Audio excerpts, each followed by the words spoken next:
What changed humanity more than anything else? Fire? Yes, we've already talked about that. Fire was crucial, transformative, revolutionary. But that's not the answer we're looking for today. Weapons? Important, definitely.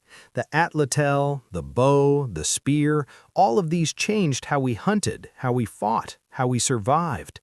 But no, not weapons either. The wheel? Everyone thinks the wheel, right? It's the symbol of human innovation. But the wheel came much later than you think, and it's not as fundamental as what we're about to discuss. Agriculture? Getting closer. Agriculture did change everything, allowed us to settle down, build civilizations, support large populations. But agriculture required something else first, something that made agriculture possible. The answer is sitting in your kitchen right now. Something so common, so ordinary, that you probably don't even think about it. Something you use every single day without considering how revolutionary it actually is. Pottery, ceramics, clay pots. I know what you're thinking. Wait, pots? You're telling me that pots changed humanity more than fire or weapons or the wheel? Really? Yes, really. Because without pottery, without the ability to create ceramic containers, we wouldn't have food storage, we wouldn't have settled villages, we wouldn't have trade networks or economic systems. We wouldn't have writing because the first writing systems were pressed into clay tablets. We wouldn't have complex civilizations because civilizations require all of these things. 20,000 years ago, somewhere, someone took wet clay from a riverbank, shaped it into a container, and threw it into a fire. And when they pulled it out hours later, hard, waterproof, and nearly indestructible, everything changed. This is the story of pottery, the technology that made civilization possible, the invention that nobody talks about. And today, we will be breaking it down. Let's start by imagining life before pottery, because to understand how revolutionary this technology was, you need to understand the problems it solved. You're living 25,000 years ago. You're part of a small hunter-gatherer band, maybe 20 to 30 people moving through the landscape following seasonal resources. You hunt animals, you gather plants, you survive day by day. And you have a problem. Actually, you have several problems, and they're all related to the same fundamental limitation. You can't store anything liquid, and you can't store food for very long. Water? You can drink it when you find it from a stream or a spring or a lake, but carrying it? That's nearly impossible. You can use an animal bladder, but it leaks, it rots, it doesn't last. You can use a tightly woven basket coated with pitch or resin, but it's heavy, it's fragile, and it still seeps. You're limited to camping near water sources, which means you're competing with every other animal for access to those same sources. Milk from animals? Oil from nuts or seeds? Fermented beverages? Forget it. You have no way to store liquids reliably.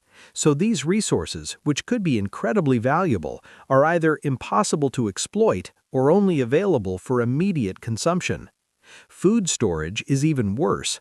You can eat meat right after you kill an animal, but you can't save it for later. You can dry it in the sun, turning it into jerky, but that only works in the right climate and requires days of preparation. Grains, nuts, and seeds? You can gather them, but storing them is a nightmare. They attract insects, rodents, moisture. They spoil quickly. You lose most of what you collect. This means you can never build up a surplus. You're always living hand to mouth, consuming today what you gathered today, with no buffer for hard times. A bad hunting week means hunger. A harsh winter means potential starvation. You're at the mercy of nature, with no ability to smooth out the boom and bust cycles of food availability. Cooking is also limited. You can roast meat over an open fire, which is fine.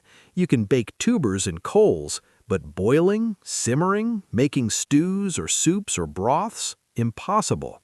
You can heat stones and drop them into a leather bag or wooden container with water, but this is inefficient, dangerous, and doesn't work well. This means certain foods are off limits. Tough grains that need prolonged cooking? Can't eat them.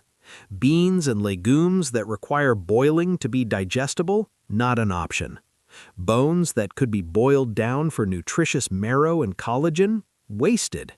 You're missing out on huge amounts of potential nutrition because you lack the technology to cook them properly. And all of this forces you to be nomadic. You can't stay in one place for long because you can't store enough food to survive when local resources run low. You have to follow the herds, track the seasonal plants, keep moving. Building permanent structures? Not worth it when you'll be gone in a few weeks or months. Accumulating possessions? Impossible when you have to carry everything you own. This is the world before pottery. Limited, mobile, constantly on the edge. And it was this way for hundreds of thousands of years. Then someone, somewhere, made a discovery that changed everything. The oldest known pottery was found in Xian Rendong Cave in southern China. It dates to approximately 20,000 years ago, though some researchers argue it might be even older. This discovery, published in 2012, completely upended previous timelines. Before this, archaeologists thought pottery was only about 10,000 years old, appearing alongside the development of agriculture. But 20,000 years ago, there was no agriculture. These were still hunter-gatherers, living a mobile lifestyle in a world dominated by Ice Age megafauna. And yet, they were making pottery. Crude pottery, to be sure, thick-walled and rough, but pottery nonetheless. Ceramic containers that could hold water, store food, and withstand fire. How did this happen? How did someone figure out that mud plus fire equals a hard, waterproof container? We don't know for certain, but we can make educated guesses. One popular theory is that it was discovered accidentally. Perhaps someone lined a basket with clay to make it hold water better, then accidentally let the basket burn in a fire. When they examined the remains, they found that the clay had hardened into a solid, waterproof shell. Or maybe it was more deliberate. Maybe someone noticed that clay near a fire pit became hard after being heated. Maybe they experimented, shaping clay into different forms and firing it to see what happened.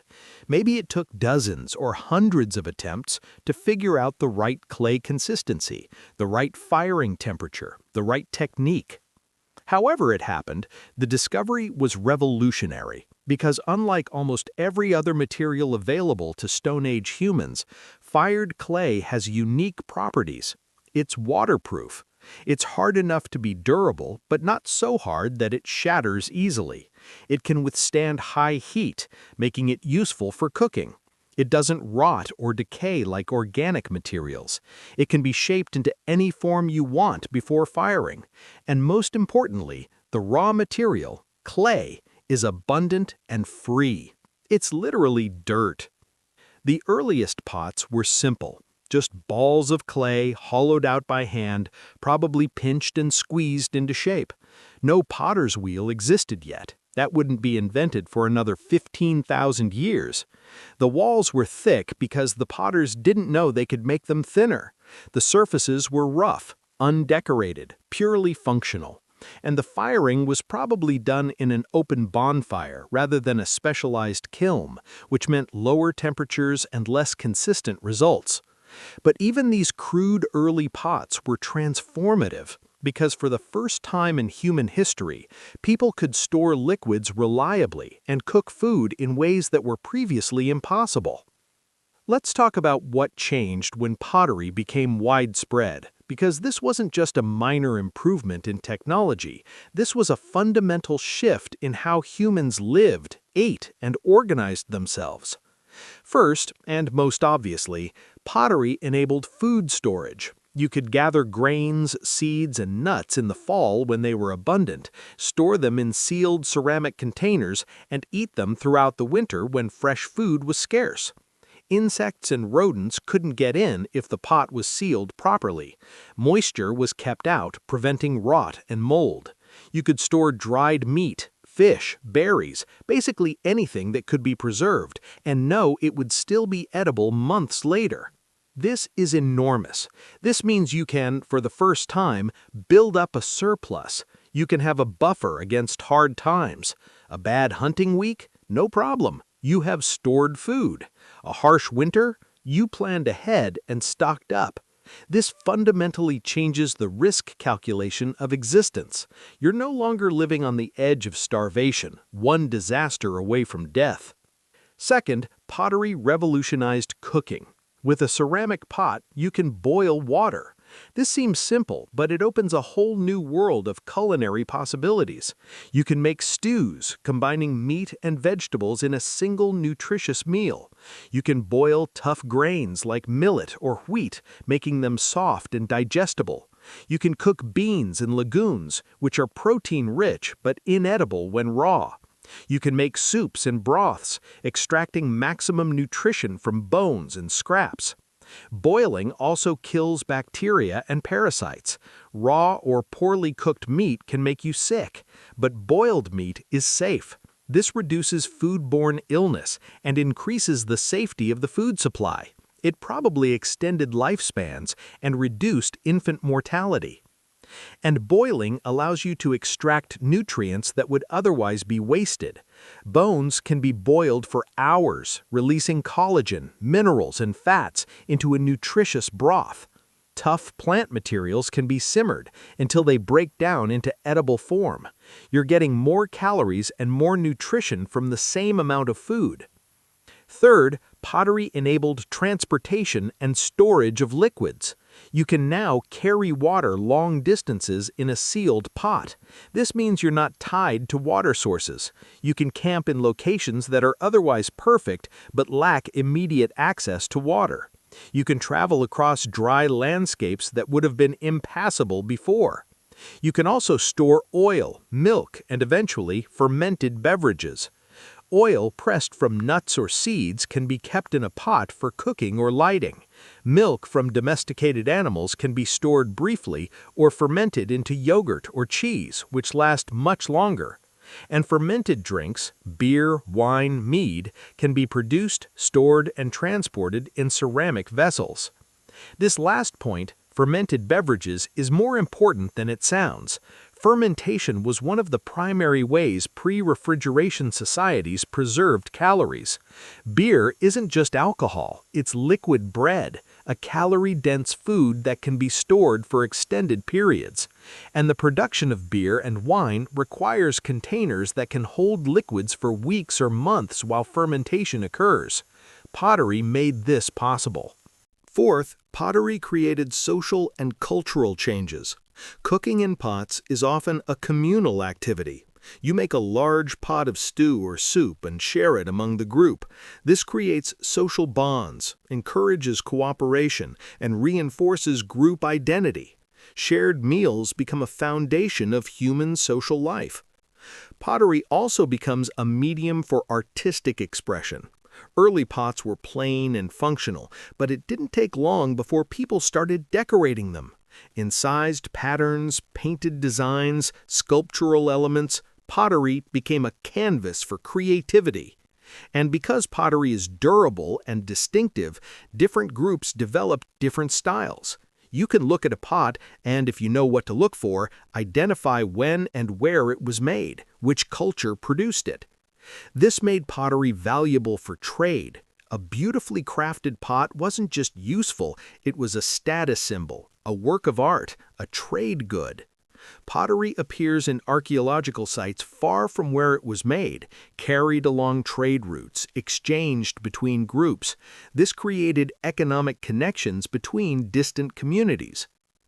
But perhaps the most important consequence of pottery was what it did to human settlement patterns. Because pottery is heavy and fragile, you can't easily carry dozens of pots with you when you move camp. It's impractical. This creates pressure to stay in one place. If you've invested time and effort into making pots, into filling those pots with stored food, you don't want to abandon them every few weeks when you move to a new location. It's easier to stay put, at least for longer periods. And if you're staying in one place longer, it makes sense to build more permanent structures. Instead of temporary shelters that you'll abandon in a month, you build solid houses that will last for years. Instead of light, portable possessions, you accumulate heavier, more durable goods. You invest in your location. This is the beginning of sedentary life, the shift from nomadic hunter-gatherers, constantly on the move, to settled communities living in one place year-round. And pottery, more than any other single technology, enabled this shift. But wait, you might be thinking, didn't agriculture cause people to settle down? Didn't farming come first and pottery second? Not exactly. The timeline is more complicated than that. Pottery appears in the archaeological record before full-scale agriculture in many places. People were making pots while still primarily hunting and gathering, and those pots made it possible to store wild grains and seeds, which made it more attractive to stay near productive wild grain fields, which eventually led to people deliberately planting and tending those grains, which led to agriculture. In other words, pottery may have been a necessary precondition for agriculture, not a consequence of it. You need storage before you can effectively exploit grain-based resources, and storage requires pottery. Once you have agriculture and pottery together, you get something entirely new: civilization. Because agriculture plus food storage equals surplus, and surplus changes everything. If you can grow more food than your family needs and store the excess in pots, you don't need everyone in your community to be a farmer. Some people can specialize in other things, pottery making, for instance, or tool making, or weaving, or building, or any number of other crafts and trades. This is the beginning of occupational specialization. Not everyone does the same thing anymore. You have farmers and craftspeople and traders, and eventually warriors and priests and rulers. You have social hierarchy, with some people controlling surplus food and others dependent on that surplus. You also have the beginning of trade networks. A farmer produces more grain than they can eat. A potter produces more pots than they personally need. They trade with each other. The potter trades pots for grain, the farmer trades grain for pots, both benefit. And then the potter can trade grain from the farmer to a weaver for cloth, and the weaver can trade cloth to the farmer for more grain. You have an economy. And pottery is central to this economy. Pots are one of the primary trade goods in the ancient world. They're useful, they're durable, they're distinctive. Archaeologists can trace ancient trade routes by following pottery styles. A Greek amphora found in England tells us that wine or oil was being shipped from the Mediterranean to Britain 2,000 years ago. A Chinese porcelain bowl found in East Africa tells us about Indian Ocean trade networks. Pottery also enables the development of writing. The earliest known writing systems, Sumerian cuneiform and others, were written on clay tablets. Why clay? Because it's abundant, cheap, easy to shape, and permanent when fired. You can press symbols into wet clay with a stylus, then either let it dry or fire it to create a permanent record. Those clay tablets recorded everything: economic transactions, grain distributed, animals sold, debts owed, laws and legal decisions, letters and administrative documents, and eventually literature. The Epic of Gilgamesh, one of the oldest known works of literature, was written on clay tablets. Without pottery, without the knowledge of how to work with clay, we might not have developed writing, or at least not in the form we did. And without writing, civilization as we know it would be impossible. So let's trace the chain of consequences. Pottery enables food storage and cooking. Food storage enables surplus. Surplus enables settlement. Settlement enables specialization. Specialization enables trade. Trade and settlement together create cities. Cities require administration. Administration requires record-keeping. Record-keeping requires writing. Writing enables the transmission of knowledge across time and space. Pottery, storage, surplus, settlement, specialization, trade, cities, writing, civilization. Of course, this is simplified. Real history is messy and non-linear, but the basic progression holds. Pottery was a key link in the chain that led from mobile hunter-gatherers to complex civilizations. Now let's talk about how pottery technology evolved over time, because those first crude pots from 20,000 years ago were just the beginning. Over thousands of years, pottery making became increasingly sophisticated. The earliest pots were hand-built. Potters would roll clay into long coils, then stack those coils in a spiral, smoothing them together to form the walls of the pot.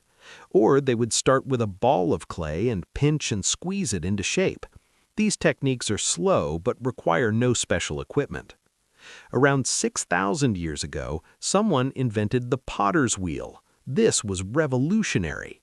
A potter's wheel is a horizontal disc that spins, allowing the potter to shape clay symmetrically and much more quickly than by hand. You center a lump of clay on the wheel, then as it spins, you use your hands to pull up the walls, creating a pot in minutes instead of hours. The potter's wheel dramatically increased productivity. A skilled potter on a wheel could make dozens of pots in a day. This made pottery cheaper and more widely available. It also allowed for more uniform and refined shapes. Potter's wheel-made ceramics are generally thinner-walled, lighter, and more elegant than hand-built pots. Firing technology also improved. Early pottery was probably fired in open bonfires, which could reach temperatures of maybe 700 to 800 degrees Celsius. This is hot enough to harden clay, but not hot enough to fully vitrify it, to turn it glass-like and completely waterproof. The invention of kilns, enclosed firing chambers that could reach higher temperatures and maintain them for longer, was another major advance. Kilns allowed potters to fire at 1,000 degrees Celsius or higher, producing pottery that was harder, denser, and less porous. This is especially important for storage vessels, where you want them to be as waterproof as possible. The development of glazes was another huge leap. A glaze is a glass-like coating applied to pottery before firing. When fired, the glaze melts and fuses to the clay surface, creating a smooth, waterproof, often decorative finish. Glazes can be colored with various minerals, allowing for bright blues, greens, yellows, and other hues. Glazed pottery appears around 5,000 years ago in the Middle East and China. It represents a massive improvement in functionality and aesthetics. Glazed pots are easier to clean, less likely to absorb liquids or odors, and often strikingly beautiful. Different cultures developed different pottery traditions, each with distinctive styles and techniques. Chinese potters achieved the pinnacle of ceramic technology with porcelain, a type of pottery fired at extremely high temperatures, 1,300+ degrees Celsius, that becomes translucent and glass-like. Chinese porcelain was so highly prized that it was traded across the world, a luxury good that symbolized wealth and sophistication. Greek pottery is famous for its painted decorations, elaborate scenes of mythology, daily life, and warfare, rendered in red and black. These pots aren't just containers, they're works of art, museums full of them today. Japanese pottery emphasizes simplicity and natural beauty, with techniques like raku firing that create unpredictable, unique results. There's a whole aesthetic philosophy around Japanese ceramics, the idea of wabi-sabi, finding beauty in imperfection and impermanence. Native American pottery varies enormously depending on the region and culture, but much of it is hand-built without a wheel, decorated with intricate geometric patterns or representations of animals and spirits. Some southwestern pottery, like Pueblo ceramics, is world-renowned for its craftsmanship. African pottery traditions are equally diverse, ranging from large storage jars to elaborately sculpted figures and ceremonial vessels. Many African potters are women, and the craft is passed down through generations, preserving techniques that are thousands of years old. The point is, pottery is universal. Every agricultural society on Earth developed pottery independently. This isn't a coincidence. Pottery is a necessary technology for settled life. It solves problems that can't easily be solved any other way. And once it's invented, it becomes central to the culture, not just as a tool, but as an art form, a trade good, and a marker of identity. Fast forward to today, we still use pottery constantly. You probably ate breakfast off a ceramic plate this morning. You probably drank from a ceramic mug. When you use the bathroom, you're sitting on a porcelain toilet. The tiles in your kitchen or bathroom, ceramic. The bricks in buildings, fired clay. Same principle as pottery. But pottery is also used in ways you might not realize. Electronics rely on ceramic components, materials that are insulators or semiconductors, crucial for circuit boards and other devices. Cars use ceramic parts in engines and brakes because ceramics can withstand extreme heat. The space shuttle used ceramic tiles as heat shielding during re-entry, protecting the spacecraft from temperatures that would melt metal. So, the technology that started 20,000 years ago with crude hand-built pots is still with us, still essential, still evolving. We've gone from Stone Age pottery to Space Age ceramics, but the basic principle remains the same. Clay plus heat equals a hard, durable, useful material. And it all started because someone, somewhere, sometime around 20,000 years ago, picked up some wet clay, shaped it into a container, and threw it into a fire.